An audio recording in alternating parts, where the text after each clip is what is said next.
एक व्यक्ति अकेला रहता था। एक दिन उसको विचार आया कि अकेले पूरी जिंदगी कैसे बीतेगी, किसी अनाथ बच्चे को गोद ले लिया जाए। अगले दिन वह सुबह उठा और सीधे एक अनाथालय पहुंच गया। उसने एक 8 साल के बच्चे को चुना और उसको घर ले आया। उसने उसका नाम मनसा पूर्ण रखा। वह रोज ऑफिस जाने से पहले मनसा पूर्ण के लिए खाना बनाकर रख जाता। मनसा पूर्ण बिल्कुल शांत, कम बोलने वाला था और एकांत में बैठा रहता था।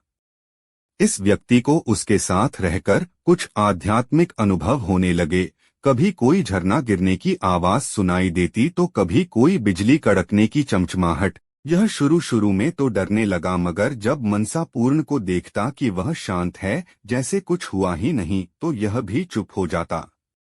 एक दिन शाम को जब यह ऑफिस से घर आया तो इसने देखा कि मनसा पूर्ण घर पर नहीं है। इसने सारे घर में देखा, घर के बाहर चारों तरफ देखा, आवाजें लगाई, मगर मनसा पूर्ण कहीं नहीं मिला।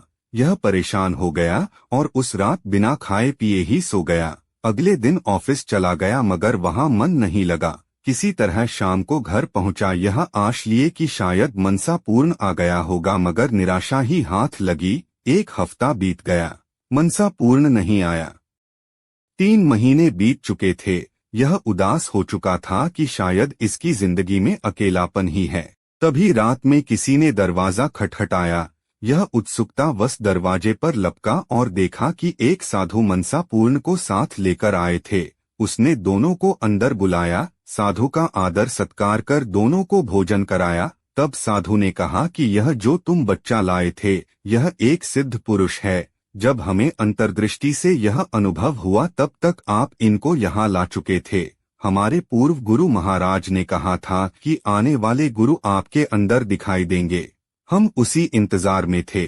जिस दिन हमें रात को अनुभव हुआ कि गुरुदेव वहाँ अनाथाश्रम में प्रकट हुए हैं, हम वहाँ गए तो पता लगा कि आप उनको यहाँ ले आए हैं।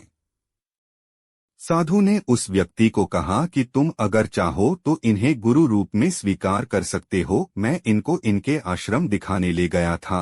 तुम चाहो तो हमारे साथ चल भी सकते हो।